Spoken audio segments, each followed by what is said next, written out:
Iran Israel സംഘർഷ പശ്ചാത്തലത്തിൽ ടെഹ്റാനിൽ കുടുങ്ങിക്കിടക്കുന്ന ഇന്ത്യൻ വിദ്യാർത്ഥികളെ ഒഴിപ്പിക്കുന്ന നടപടികൾ പുരോഗമിക്കുകയാണ്. 600 വിദ്യാർത്ഥികളെ ടെഹ്റാനിൽ നിന്ന് ഖോമയിലേക്ക് മാറ്റി. ഉർമിയയിൽ നിന്നും 110 വിദ്യാർത്ഥികളെ അർമേനിയൻ അതിർത്തിയിലേക്ക് മാറ്റിയിട്ടുണ്ട്.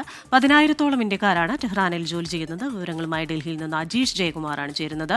Ajeesh, good morning. വലിയ ആശങ്കയാണ് വിദ്യാർത്ഥികളുടെ മാതാപിതാക്കൾക്ക്. ഒപ്പം തന്നെ 10,000-ഓളം ആൾക്കാർ അവിടെ തൊഴിലെടുത്ത് ജീവിക്കുന്നുണ്ട്. വിദ്യാർത്ഥികളുടെ കാര്യത്തിൽ കഴിഞ്ഞ ദിവസം തന്നെ വിദേശകാര്യ മന്ത്രാലയത്തിന്റെ ഒരു നിർദ്ദേശമൊക്കെ വന്നിരുന്നു. എന്ത് രീതിയിലുള്ള നടപടികളാണ് ഇപ്പോൾ പുരോഗമിക്കുന്നത്?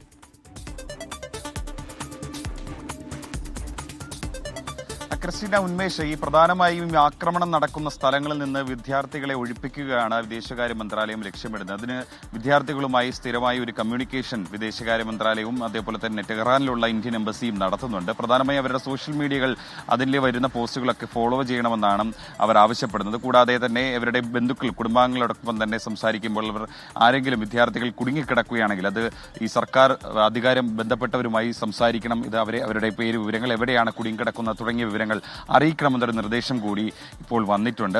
കഴിഞ്ഞ ദിവസമാണ് ഈ ടെഹ്റാനിലെ തന്നെ പ്രധാനപ്പെട്ട 3 സർവകലാശാലയുടെ ഏതാണ്ട് 600ഓളം വിദ്യാർത്ഥികളെ ഒഴിപ്പിച്ചത്. ക്വാമിലെ ഒരു സുരക്ഷിതമായ താവളത്തിലേക്ക് ഇവരെ മാറ്റിയെന്നാണ് അറിയാൻ സാധിക്കുന്നത്. കൂടാതെ ഉർമിയിലെ 110 വിദ്യാർത്ഥികളെ മാറ്റിയിട്ടുണ്ട്. ഈ ടെഹ്റാനിലുള്ള പ്രധാനമായും മെഡിക്കൽ സർവകലാശാലയിലടക്കം പഠിക്കുന്ന വിദ്യാർത്ഥികളാണ്. ഇവരെല്ലാവരും തന്നെ കശ്മീരിലെ സ്വദേശികളാണ്. കശ്മീരിലെ സ്റ്റുഡൻസ് അസോസിയേഷനും ഇവരുടെ ഒഴിപ്പിക്കുന്നതിന് അതിന് നേതൃത്വം നൽകുന്നുണ്ട്. വിദ്യാർത്ഥികളുമായി സജീവമായിട്ട് തന്നെ ഇവർ ബന്ധപ്പെട്ടുകൊണ്ടിരിക്കുകയാണ്. പക്ഷെ പല സ്ഥലങ്ങളിലും ഈ കമ്മ്യൂണിക്കേഷൻ പ്രശ്നമുണ്ട്. കാരണം ഇന്റർനെറ്റൊക്കെ അവിടെയൊക്കെ വിച്ഛേദിക്കപ്പെട്ട നിലയിലാണ്. മാത്രമല്ല ബ്ലാക്ക് ഔട്ടുമുണ്ട്.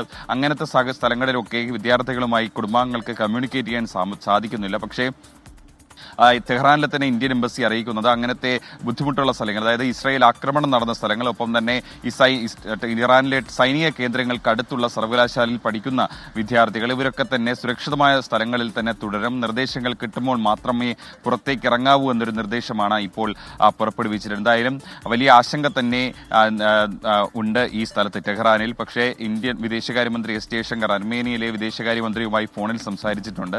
ഈ അതിർത്തി വഴി റോഡ് മാർഗം വിദ്യാർത്ഥികളെ പുറത്തേക്ക് എത്തിക്കാമെന്ന്, അതിനുശേഷം അർമേനിയ വഴി ഇന്ത്യയിലേക്ക് എത്തിക്കാനുള്ളൊരു നീക്കമാണ് നടത്തുന്നത്. ഫോൺ സംഭാഷണത്തിൽ അത്തരത്തിൽ ഈ വിദ്യാർത്ഥികളെ നാട്ടിലേക്ക് എത്തിക്കാനുള്ളൊരു നീക്കമാണ് നടത്തുന്നത്. മാത്രമല്ല യുഎഇയുടെ വിദേശകാര്യമന്ത്രിയുമായി എസ് ജയശങ്കർ സംസാരിച്ചിട്ടുണ്ട് ഈ വിദ്യാർത്ഥികളെ നാട്ടിലെത്തിക്കുന്ന കാര്യത്തിൽ. എന്തായാലും വിദ്യാർത്ഥികളെ ഒഴിപ്പിക്കുന്ന നടപടി ഇപ്പോഴും തുടരുകയാണ്. ആയിരക്കണക്കിന് വിദ്യാർത്ഥികളും അതേപോലെ തന്നെ ജോലി നോക്കുന്നവരുമാണ് ഇപ്പോൾ കുടുങ്ങിക്കിടക്കുകയാണ്. അജീഷ് ജയകുമാറാണ് ഡൽഹിയിൽ നിന്ന് വാർത്തയുടെ വിശദാംശങ്ങൾ നൽകിയത്.